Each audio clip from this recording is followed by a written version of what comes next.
બાજુ ખાખીની વાત કરીએ, એક બાજુ ખોખાની લેણદેણની વાત ચાલતી હોય અને એની વચ્ચે મીડિયાનું બેલેન્સ જાળવવું કઈ રીતે જુઓ છો?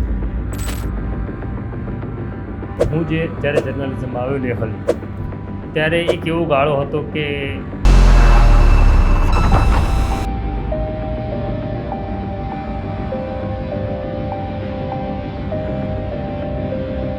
અને એવા દોરમાં હું ક્રાઇમ રિપોર્ટિંગમાં આવ્યો કે જ્યારે અમદાવાદ ઉપર અબ્દુલ લતીફનો દબદબો, બિલકુલ, એટલે રોજ ખૂન થવું, રોજ અપહરણ થવું, ક્યારેક બ્લાસ્ટ થવા, ક્યારેક રથયાત્રા ઉપર હુમલો થવો.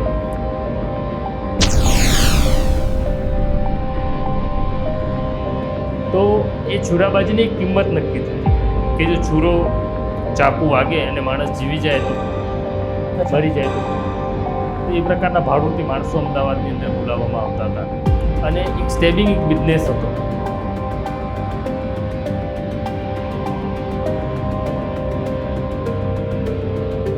દાદા, એક બાબત આપની પાસેથી એ જાણી છે, ઇન્વેસ્ટિગેટિવ જર્નાલિઝમની જ્યારે વાત કરીએ, મોટાભાગના લોકો એ માટે તૈયાર વધારે હોય છે, એનું કારણ શું?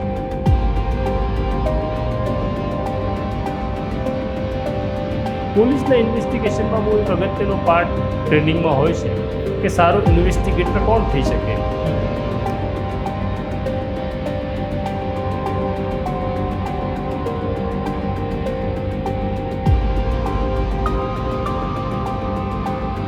વિદ્યાર્થીઓના મનમાં રહેલી પહેલાં તો ઘૃણા કે હું બ્રાહ્મણ છું, હું પટેલ છું, બીજા કરતાં ઊંચો છું, હું મુસલમાન છું, પેલો હિન્દુ છે, બસ એ ઘૃણા કાઢવી છે.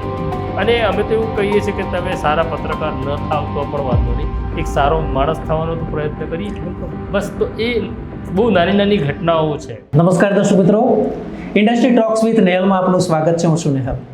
મિત્રો, જ્યારે ક્રાઇમની વાત કરવામાં આવે તો એક એવું પત્રકારત્વ, એક એવું જર્નાલિઝમ કે ખૂબ જ ગહનતાથી કરવામાં આવે છે, ઊંડું રિસર્ચ કરવામાં આવે છે, ત્યારે ક્રાઇમ છે અને તેને લઈને અનુલક્ષીને જે સંશોધન છે તે પાર પડતા હોય છે.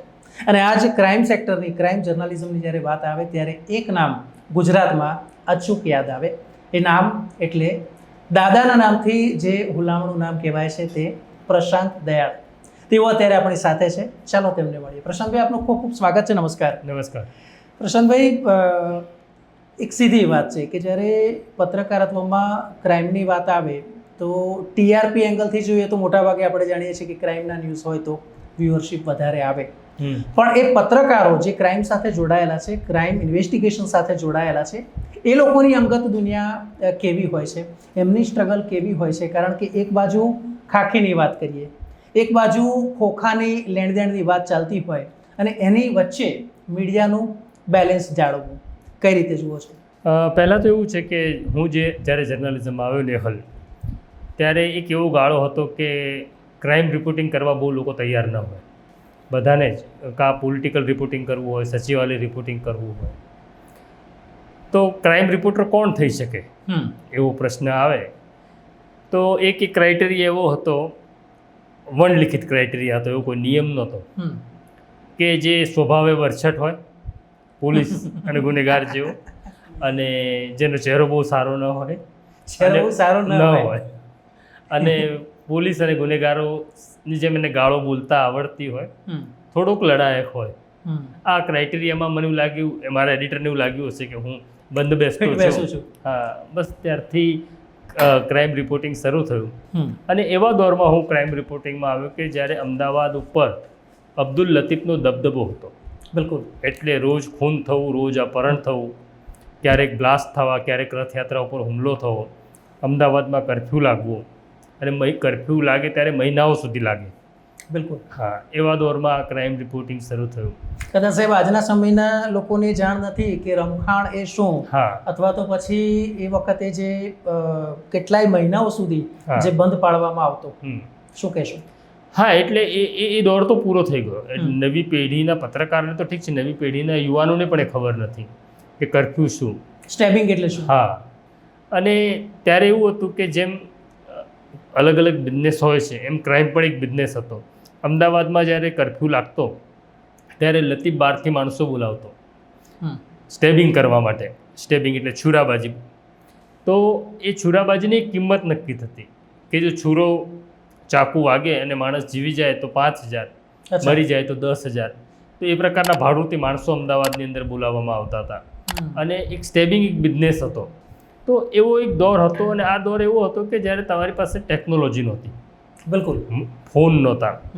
હું ત્યાં સુધી કહીશ કે લેન્ડલાઇન ફોન હોવો કોઈની પાસે એ લક્ઝરી ગણાતી. સાચી વાત છે. અને પોલીસ સ્ટેશનમાં પણ ફોન નહોતા. પોલીસ સ્ટેશનની અંદર તમારે વાત કરવી હોય તો એમને એક પોતાનું પોલીસનું એક એક્સચેન્જ હતું. એટલે તમારે પોલીસ કંટ્રોલ રૂમમાં ફોન કરવાનો અને કહેવાનું કે ભાઈ મને નારણપુરા કે નવરંગપુરા પોલીસ સ્ટેશન સાથે કનેક્ટ કરો.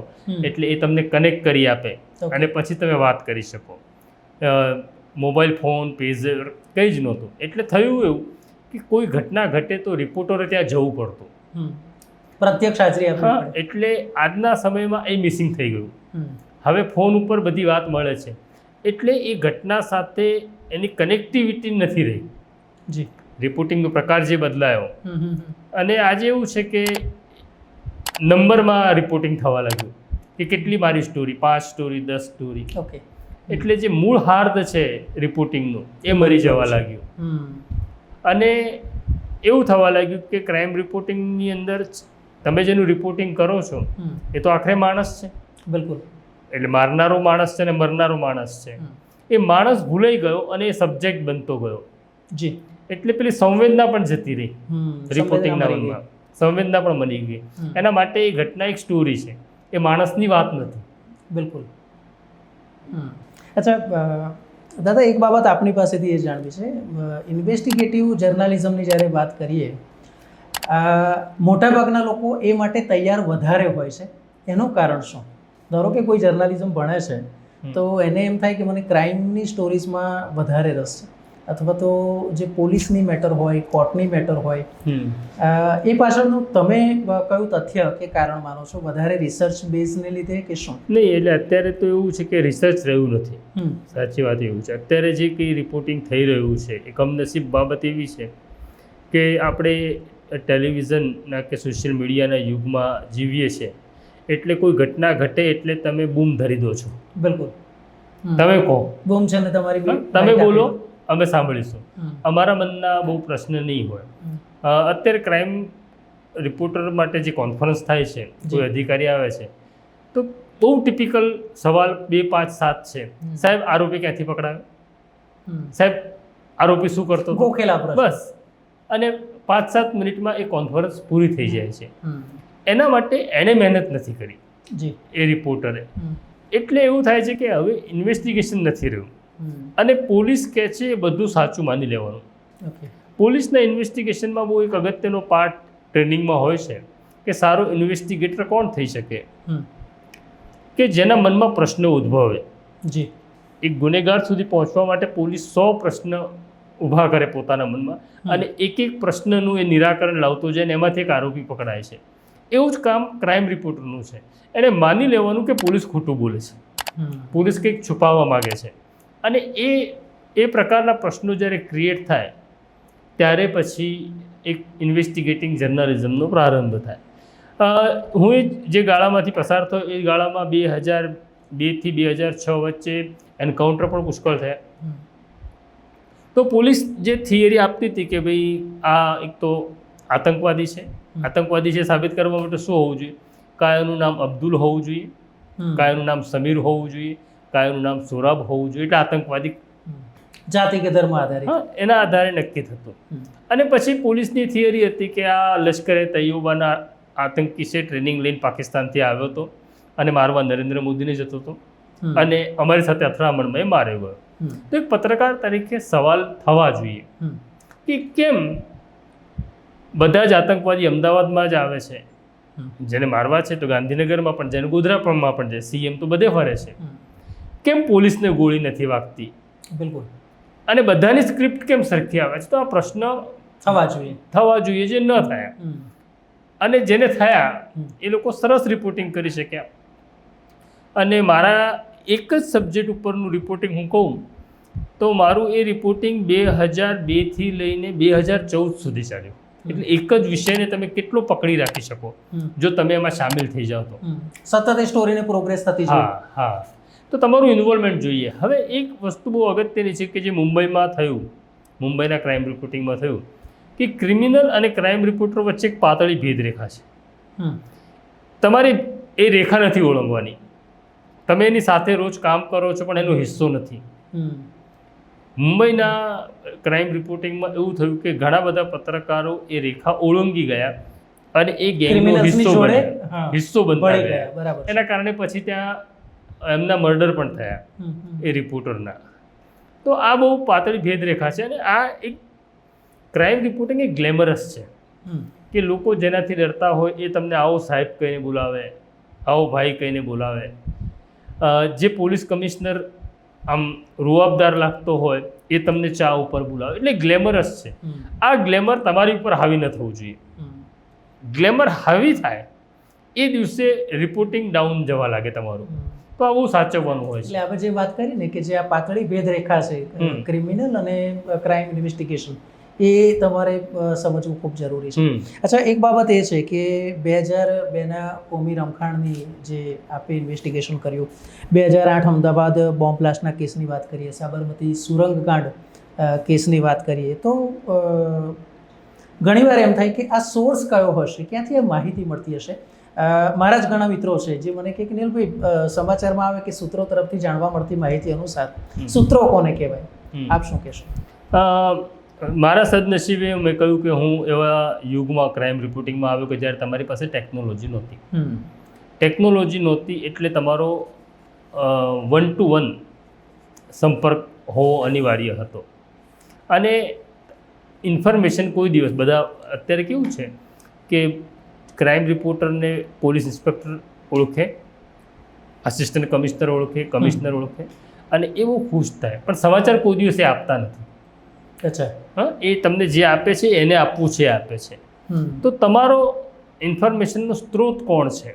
તો તમારો ઇન્ફોર્મેશનનો સ્ત્રોત શિક્ષક નથી, પ્રોફેસર નથી, મંદિરનો પૂજારી નથી, મૌલવી નથી. એટલે કોઈ સારો માણસ તમારો સ્ત્રોત નથી ક્રાઇમ રિપોર્ટિંગમાં. ઓકે. તમારો સ્ત્રોત કોણ છે? તો તમારો સ્ત્રોત ચાની કિટલીવાળો છે, અચ્છા, પાનના ગલ્લાવાળો છે, કોઈ સાયકલ ચલાવનાર છે, કોઈ ગેરેજવાળો છે, કોઈ ગુનેગાર છે, કોઈ પોલીસ કોન્સ્ટેબલ છે. તમે કેટલા નીચે જઈ શકો છો આમની સાથે સંપર્ક વધારવા માટે? એટલે હું અમારી જર્નલિઝમની કોલેજમાં કાયમ એવું કહું છું કે પાનના ગલ્લે બેસો છો જઈને, ચાની કિટલી પર બેસો છો, કે પછી સીસીડીમાં જાઓ છો, તો સીસીડીમાં સમાચાર નહીં મળે. બરાબર છે. એક એવી ઘટના છે, પાનના ગલ્લેથી મળશે. પાનના ગલ્લેથી મળશે, કારણ કે જુએ છે, એના આંખ કાન ખુલ્લા છે. તો આ જો થાય તો આ બધા તમારા સમાચારના સૂત્રો છે. એક ઘટના એવી હતી કે એક મર્ડર થાય છે. પોલીસ લાંબા સમયથી એને શોધી રહી હતી. એક દિવસે પાનના ગલ્લા ઉપર હું ગયો, એને ખાલી મારું નામ પણ નહોતી ખબર. એને મને એવું પૂછ્યું પેલું મર્ડર થયું હતું અહીંયા નજીકમાં, એ કોઈ પકડાયું? એટલે મેં કીધું ના, એ નથી પકડાયો. તો એણે કીધું ફલાણો હોઈ શકે. મેં કીધું કેવી રીતના? તો કે જે દિવસે મર્ડર થયું ને એ દિવસે એ અહીંયા આવ્યો હતો માણસ પાન ખાવા કે સિગરેટ લેવા, ત્યારે ખૂબ દારૂ પીધેલો હતો અને એને મને પૈસા આપવા માટે ખિસ્સામાં હાથ નાખ્યો, ત્યારે મેં જોયું કે એને પેન્ટની અંદર વેપન હતો.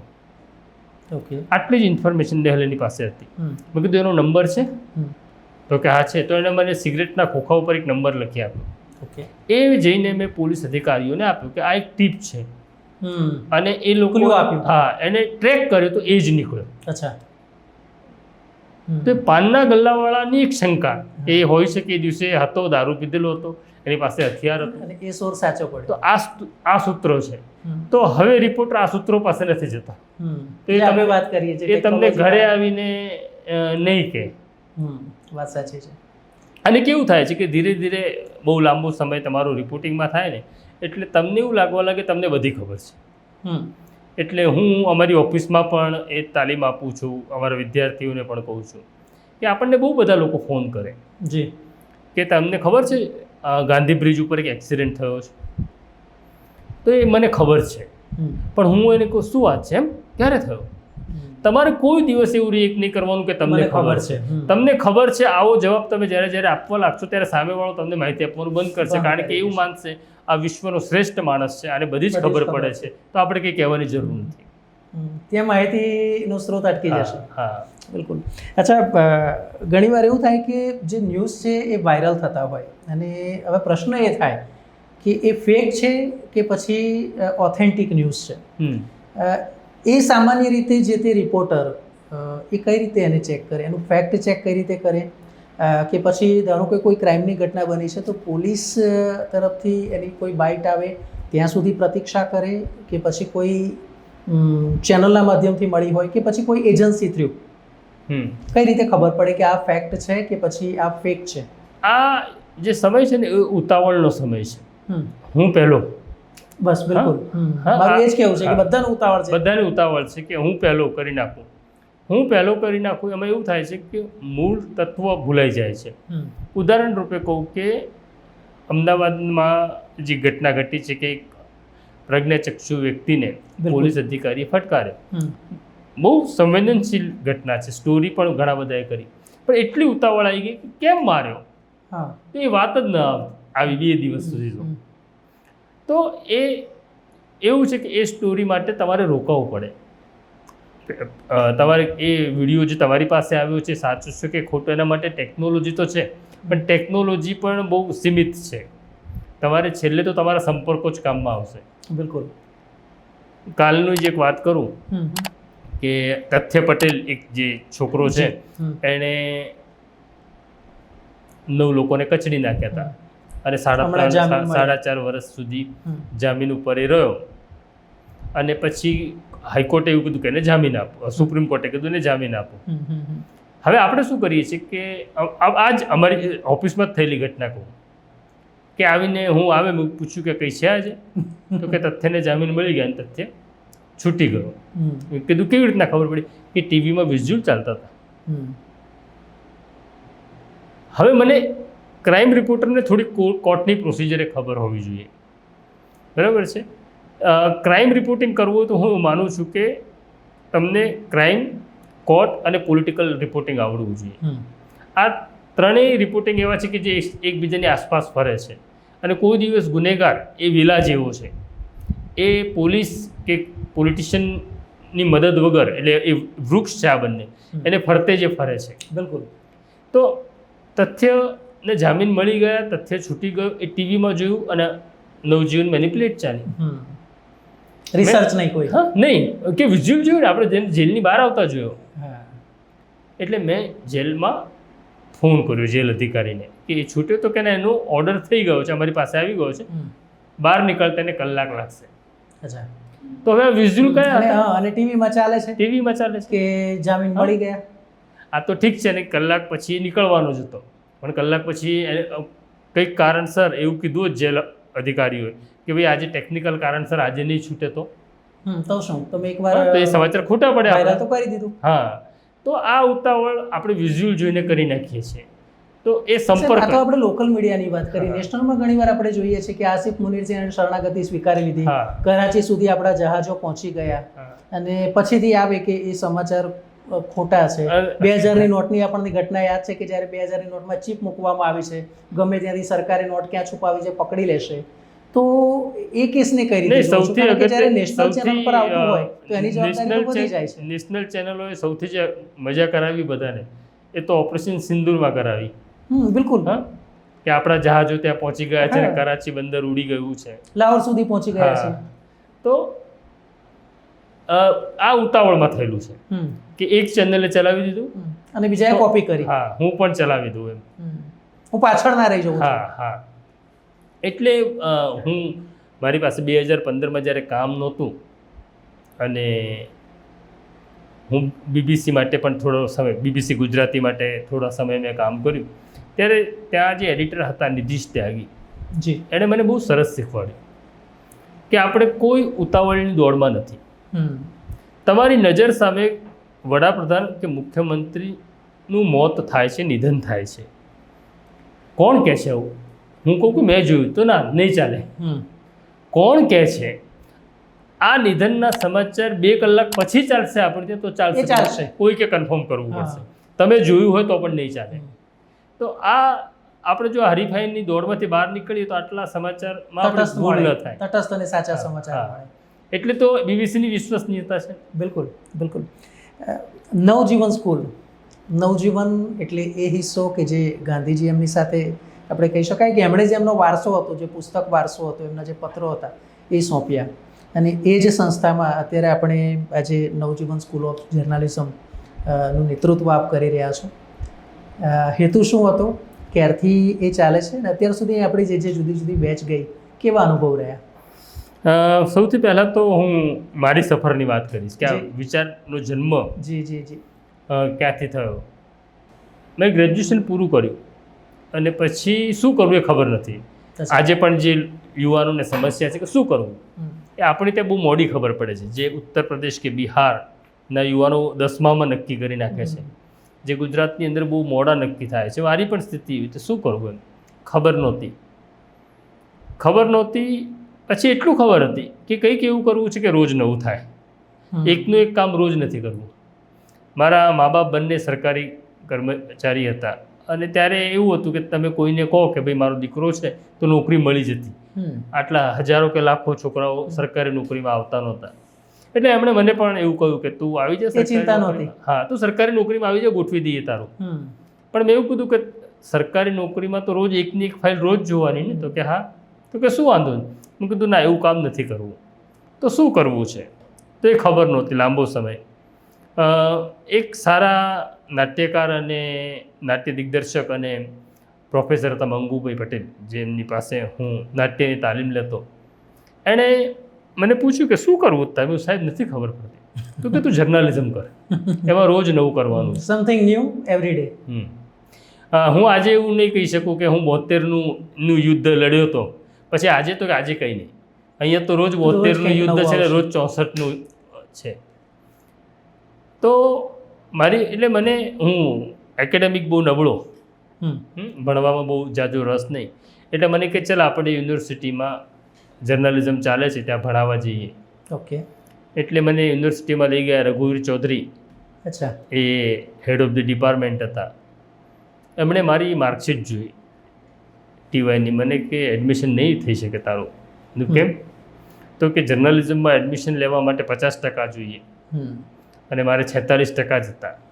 એટલે જ્યાં મારે ભણવું હતું ત્યાં હું મારા ઓછા માર્ક્સને કારણે ભણી શક્યો નહીં. અને હવે કોઇન્સિડન્સ એવો છે કે ઘણી વખત એ મને યુનિવર્સિટી મોકો આપે છે કે અમારા બાળકો સાથે તમે ફેકલ્ટી તરીકે આવો, તમારા અનુભવો છે. હા, એટલે મને યુનિવર્સિટીમાં ન મળ્યું એડમિશન. પછી મેં ભવન્સમાંથી જર્નલિઝમ કર્યું. સાંજની કોલેજ હતી.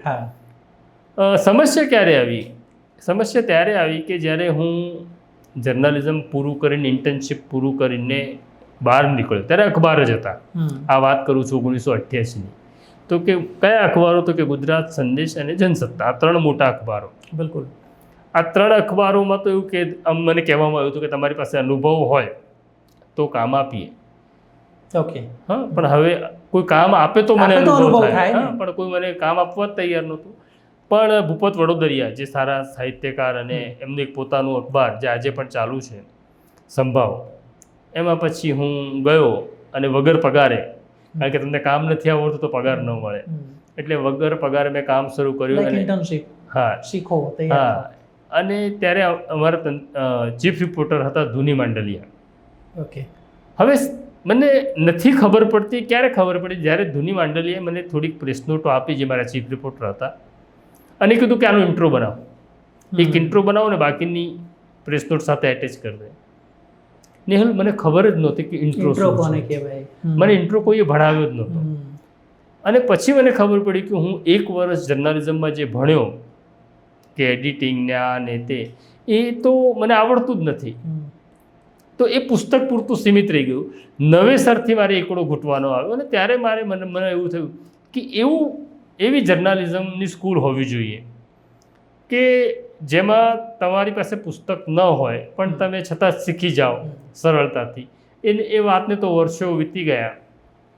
અને પછી હું નવજીવનમાં 2015માં નવજીવનનો હિસ્સો બન્યો.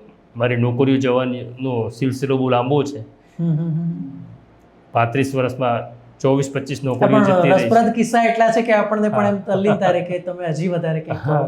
તો નોકરીઓ બહુ ગઈ. એટલે ગઈ એની કરતાં, એટલે મેં છોડી એની કરતાં મને કાઢી વધારે મૂકવામાં આવતો હતો કે આ માથા ભારે છે, સામે બોલે છે, સામે પ્રશ્ન પૂછે છે. એટલે નોકરીઓ ગઈ ને પછી નવજીવનનો હિસ્સો હું બન્યો. ત્યારે અમારું જે પહેલું જર્નલિઝમ શરૂ કરવું છે એ જે વિચાર આવ્યો એ વિવેક દેસાઈ જે નવજીવનના મેનેજિંગ ટ્રસ્ટી પણ છે, બિલકુલ, એમણે કીધું કે આપણે નવજીવનમાં એક જર્નલિઝમની સ્કૂલ શરૂ કરી હતો. તો જે મારા મનમાં પડ્યું હતું એવો જ એક વિચાર આવ્યો ને અમે નક્કી કર્યું આપણે જેલમાં પહેલી શરૂઆત કરીને. આશ્ચર્ય એ છે કે અહીંયા જે સ્કૂલ ચાલે છે એની પહેલાં 2018માં અમે સાબરમતી જેલમાં કામ કરતા હતા કેદીઓ સાથે. નવજીવન ટ્રસ્ટ પત્રકારત્વ શરૂ થયું તે એની પહેલાં. અને ત્યારે એવું વિચાર્યું કે જો આપણે જર્નલિઝમની કોલેજ શરૂ કરવી છે તો આપણે તો સેન્ટ્રલ જેલની અંદર કામ કરીએ છીએ તો આપણે કેદીઓને કેમ જર્નલિઝમ ન ભણાવીએ. Great idea. હા, એટલે અમે 2018માં સૌથી પહેલી બેચ જે શરૂ કરી એ સાબરમતી જેલ હતી. અને ત્યાં અમે જે કેદીઓ છૂટવાની હતા નજીકના સમયમાં 2 વર્ષના એમની સાથે જર્નલિઝમ નવી બેચ શરૂ કરી. અને નક્કી હતું પુસ્તક નહીં હોય. હા, આ પ્રેક્ટિકલ હશે. અલગ અલગ ફેકલ્ટી આવીને ભણાવશે, કારણ કે આ સ્વિમિંગ જેવો વિષય છે. બિલકુલ, આમાં સ્વિમિંગ કોચ જ શીખવાડી મારો તો જ આવડે. તો પુસ્તક વગરનું જર્નલિઝમ અમે ભણાવવાનું શરૂ કર્યું. અને હું તો એ મતનો છું કે પરીક્ષા પણ ન હોવી જોઈએ, પણ અમારે કિરણને ડૉક્ટર છે, પીએચડી થયો છે, એટલે કે ના પરીક્ષા તો લેવી જોઈએ. પણ એક વિદ્યાર્થીઓને એક થાય કે ના પરીક્ષા આવે છે તો થોડી ના, એટલે અમે પછી એવું કરીએ છીએ કે કોઈ નાપાસ કરતા નથી. અને અમે એવું કહીએ છીએ કે વિદ્યાર્થી કોઈ દિવસ પાસ નાપાસ થતો નથી, પાસ નાપાસ શિક્ષક થાય છે. જો વિદ્યાર્થી સફળ થયો છે તે પાસ જ છે. નહીં, વિદ્યાર્થી સફળ થયો તો શિક્ષક પાસ છે, અને વિદ્યાર્થી નિષ્ફળ ગયો તો શિક્ષક નાપાસ છે. એટલે પ્રયત્ન અમારે મહેનત કરવાની છે કે અમે નાપાસ ના થઈએ. જ્યારે આ ક્ષેત્રની વાત કરીએ ને, જર્નલિઝમમાં સ્ટુડન્ટ્સ પત્રકારત્વના આવે એટલે ઘણી બધી કલ્પના હોય કે રેડિયો કઈ રીતે ઓપરેટ થાય, ટીવી કઈ રીતે ઓપરેટ થાય, ગવર્મેન્ટ ચેનલ્સમાં શું હોય, પ્રાઇવેટ ચેનલ્સમાં શું હોય, પ્રિન્ટ મીડિયા શું હોય, અને આ બધાની વચ્ચે જુદી જુદી બીટ. એમાં પછી એને કાયદા વિશે પણ જાણવાનું હોય, એને હેલ્થ વિશે પણ જાણવાનું હોય, એએમસી વિશે જાણવાનું હોય, વિધાનસભા વિશે, સાંસદ વિશે, આ બધી જ માહિતી જ્યારે અહીંયા પીરસતા હોય તો સ્વાભાવિક છે કે જુદી જુદી ફેકલ્ટીઝ પણ તે માટે અહીંયા હોવી જોઈએ. આપણા ત્યાં કઈ સુવિધા છે? પહેલું તો એવું છે કે આપણી પાસે, એટલે એમાં એવું છે કે મોટે ભાગની જે સ્કૂલોમાં થયું અને થઈ રહ્યું છે, એક તો પુસ્તક છે, અને બીજું એવું છે કે 2 કે 3 ફેકલ્ટી બધા વિષય ભણાવે છે. હા, કોમન. હવે આપણી એ વ્યવસ્થા મને સમજાઈ નથી કે જે લોકો પત્રકારત્વ ભણાવે છે એમણે વાસ્તવમાં તો ફિલ્ડ રિપોર્ટિંગ કર્યું નથી. તો એની શું મુશ્કેલીઓ છે રિપોર્ટિંગની, એ કેવી રીતના ભણાવી શકે? એક તો એટલે અહીંયા જે લોકો ભણાવવા આવે છે પત્રકાર છે, અને પ્રેક્ટિકલ છે. હા, અને બીજું કે હું એવું કહી દઉં કે ગુજરાત વિધાનસભા ભણાવતો હોઉં એટલે હું 2 જ વિષય ભણાવું છું. હું પોલિટિકલ રિપોર્ટિંગ અને ક્રાઇમ રિપોર્ટિંગ જે મને આવડે છે, બિલકુલ એટલું જ હું ભણાવું છું. બાકીના વિષય તો ઘણા બધા સાથીઓ ભણાવે છે, લગભગ 45 જેટલી ફેકલ્ટી. પણ હું એવું કહું કે વિધાનસભા સ્પીકર હોય, દંડક હોય, મુખ્યમંત્રી હોય, તો એને કેવી રીતના એ પિક્ચર ઊભું થાય? તો અમે એવું નક્કી કરીએ છીએ અને દર વર્ષે એવું કરીએ છીએ કે એમને વિધાનસભામાં લઈ જવા એક દિવસ. વિધાનસભા ચાલુ હોય, ફિલ્ડ વિઝિટ કરાવી કે ભાઈ પોલીસ સ્ટેશનમાં તમે ગયા તો પોલીસ સ્ટેશનમાં તમે જાઓ છો ત્યારે પહેલો તો માણસ તમને કોણ મળે છે, કયો પોલીસ અધિકારી છે? તો પોલીસ સ્ટેશનમાં લઈ જઈએ છીએ. પછી સાબરમતી જેલ બતાડીએ છીએ, આવું અનેક જગ્યાએ. હવે અમદાવાદમાં જે બહુ લોકો રહેશે ને, એટલે હું કહું છું કે અમદાવાદની વસ્તી લગભગ 1.5 કરોડને પાસે પહોંચી ગઈ છે. પણ હું કહું છું કે 90% લોકોએ ગાંધી આશ્રમ નથી જોયો. વાત સાચી છે.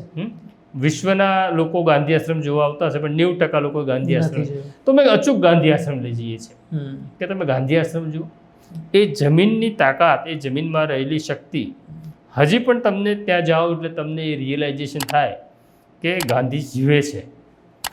સૌથી એક સરસ કિસ્સો કહું કે 1922માં ગાંધીની પહેલી અરેસ્ટ થાય છે, સજા થાય છે રાજદ્રોહના કેસમાં, અને ગાંધીને પકડીને સાબરમતી જેલમાં રાખવામાં આવે છે. 10 દિવસ જ રહ્યા. તો ગાંધી 10 દિવસ ગાંધીને પહેલાં અહીંયા રાખ્યા હતા, પછી યરવડા જેલમાં લઈ જવામાં આવ્યા હતા. તો ગાંધીને જે ખોલીમાં રાખવામાં આવે એને ગાંધી ખોલી તરીકે ઓળખવામાં આવે છે.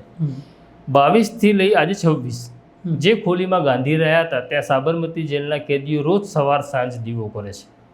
અચ્છા. અને એ લોકો એવું માને છે ગાંધી અહીંયા છે. અને હું તો અનેક વખત ગયો છું, કિરણ પણ ગયો છે, અને અમે વિદ્યાર્થીઓને પણ ત્યાં લઈ જઈએ છીએ. એ જગ્યા ઉપર તમે જાઓ, જેલ છે, પણ ગાંધી ખોલીમાં તમે જેવા એન્ટર થાઓ તો તમને રિયલાઇઝેશન થાય, એ સ્વાનુભૂતિ થાય કે અહીંયા કંઈક જુદું છે. એ ભાવ જાગે. જે તમે સોમનાથમાં કે દ્વારકામાં કે અંબાજીમાં અનુભવો કે ઈશ્વરની હાજરી છે, એમ આ જગ્યામાં ગાંધીની હાજરી છે અને કેદીઓ માને છે. આપણે તો ગાંધી જયંતિ કે નિર્વાણ દિનને દિવસે જ આપણે ગાંધીને યાદ કરીએ છીએ, પણ સાબરમતી જેલના કેદીઓ 365 દિવસ ત્યાં દીવો કરે છે કે અહીંયા છે આ માણસ. બિલકુલ. તો કેટલી બધી અદ્ભુત વસ્તુઓ છે. તો આ જર્નલિઝમ શું છે? તો જર્નલિઝમનું એક ફલક વિસ્તારી દેવાનું, મનમાં, વિદ્યાર્થીઓના મનમાં રહેલી પહેલાં તો ધૃણા કે હું બ્રાહ્મણ છું, હું પટેલ છું, હું બીજા કરતાં ઊંચો છું, હું મુસલમાન છું, પેલો હિન્દુ છે, બસ એ ધૃણા કાઢવી છે. અને અમે તો એવું કહીએ છીએ કે તમે સારા પત્રકાર ન થાવ તો પણ વાંધો નહીં, એક સારો માણસ થવાનો તો પ્રયત્ન કરીએ. બિલકુલ. બસ તો એ બહુ નાની નાની ઘટનાઓ છે. અમે નવી બેચ શરૂ થાય એના મહિનામાં જ એક સવાલ પૂછીએ છીએ કે કોણ એટલે આ સવાલ માત્ર પુરુષ વિદ્યાર્થીઓને પૂછવામાં આવે છે કે કોણ તમે તમારા ઘરનું સંડાસ સાફ કરો છો?